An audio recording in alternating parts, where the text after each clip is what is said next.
everyone, this is Heather. Thanks so much for joining me. Today we're going to be making this sweet little mouse card using some stamps from Hero Arts. This cute little mouse is floating through the sky hanging onto a dandelion.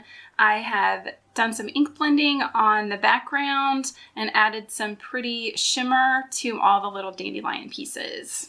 I'm using this super cute little Make-A-Wish stamp set from Hero Arts. I found this at my local Joann's store. They are carrying a really great selection of Hero Arts stamps, inks, and dies right now.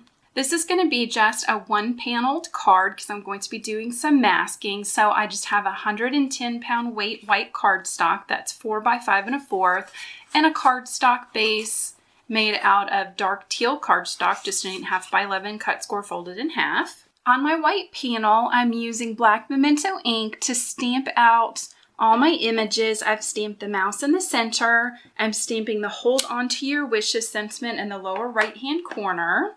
And then I'm going to take the large and the small dandelion pieces and just scatter them at sort of an angle, going from one corner down to the other, just so it looks like they're all kind of caught up in some wind. And go off the edges of my cardstock on a few as well.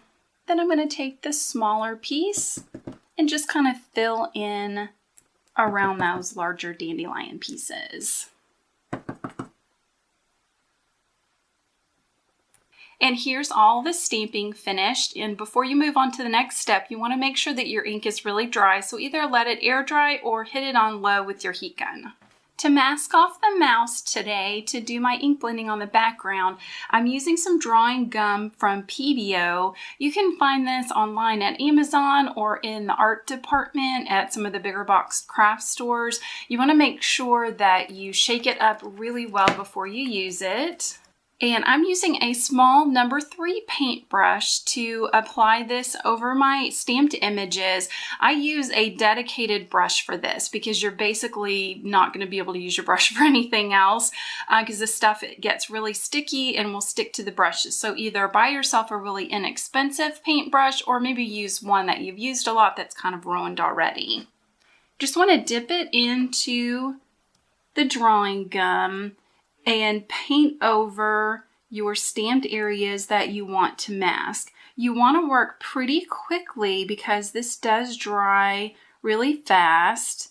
And you also don't want to go over areas that you've already painted because once they start to dry and get sticky, it's going to kind of begin to peel off. So just as quick as you can, carefully fill in all your stamped images that you want to cover up. And this is why I like a really small paintbrush so that you can get into all those little sections. So I'm going to do the entire mouse and his tail. And if you see some bubbles coming up, that's totally fine. You don't need to worry about those. They will kind of pop as they dry. And I'm also going to apply just a little bit down the stem of the dandelion. I like that this is blue so you can see that you've covered everything that you would like to cover with the gum and not miss any spots. Again, before you move on to the next step, you want to make sure that this is completely dry. It will still be a little shiny when it's dry, but you won't have any really wet looking areas, and it only takes about a minute or so for it to dry. You don't need to wait too long. And go ahead and rinse off your paintbrush right away so you can try and get as much of that drawing gum off of the bristles as you can. With the drawing gum dry, I'm ready to start ink blending. I'm using 2 colors of Distress Oxide. I'm starting off with Fossilized Amber. I've placed my panel on a scrap piece of paper. I'm going to pick up some ink on a blending brush and I'm going to take off a lot of the excess onto that scrap piece of paper and then lightly pull that ink down onto my stamped panel. Pick up a little bit more ink. And I want to go down about halfway with the color being a little bit darker at the top and getting a little lighter as it goes down. So I'm just going to continue on until I'm happy with the top half of my paper.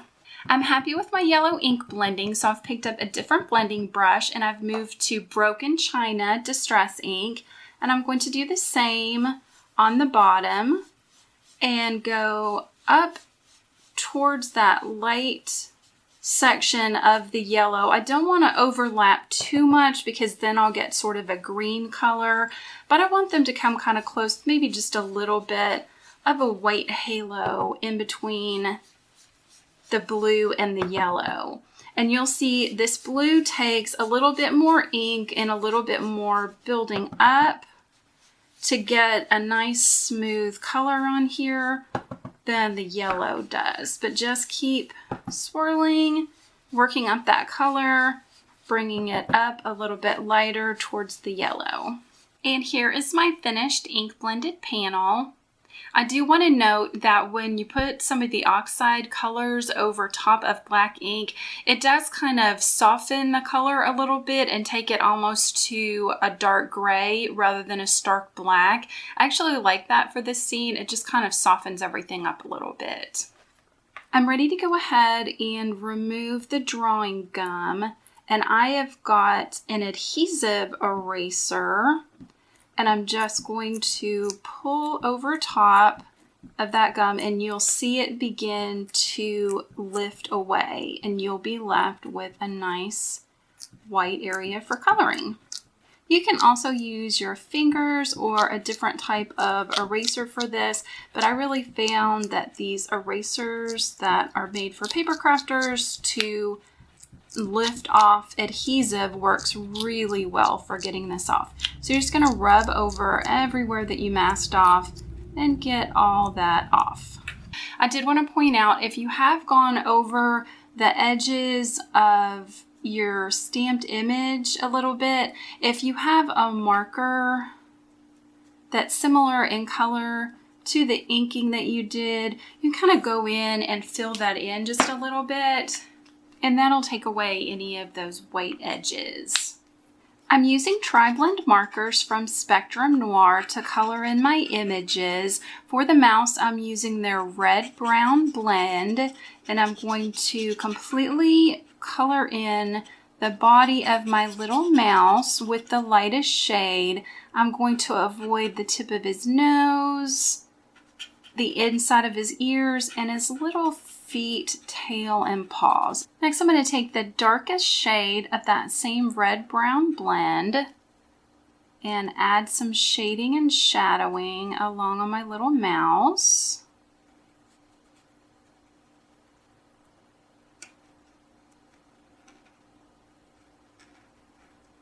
Then I'm going to go in with the mid-tone of this same marker and kind of overcolor in between the light and the dark.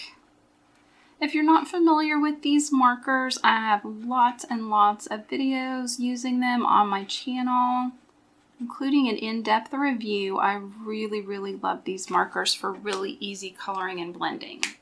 And then lastly, I'm going to go in with that lightest shade again and just blend all those colors in.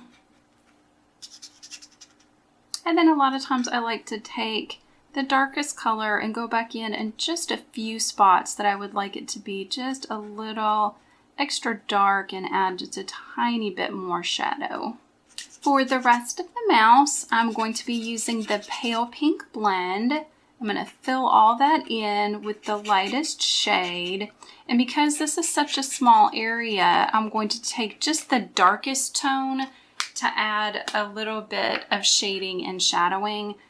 On small areas, I don't always use all three colors. I just find it's not really necessary and it can kind of get a little muddy. And that finished off my cute little mouse. And using the medium shade of the dull green, I'm going to color in the stem of that dandelion. And that's our finished coloring, just really quick and simple. I've added adhesive to the back of that panel and I'm going to center it on my card front. And the last step is to add that fun little white shimmer with some all-purpose ink for Fantastics. This is their Frost White color. Just like with the drawing gum, you want to make sure that you shake it up before you use it. And I'm using another small paintbrush I'm going to get just a little bit of paint on the tip, and I just want to pounce and stipple on the dandelions. I don't want to completely fill it in. It'll add kind of a really nice shimmery texture. So just pick up a little bit on your brush, and on the tips of all those dandelions, add a little bit of stipple. And I hope you can see on camera how that adds that really fun shimmer. So I'm just going to go ahead and put some shimmer on the ends of all of these dandelions. And that finished off my card. I absolutely adore this little mouse. I think he's so cute. This makes a really fun birthday card or a fun little friendship thinking of you card. I'm really happy to see a lot of the Hero Arts products available at Joann's. It's really great to be able to walk into the store and actually take a good close look at things.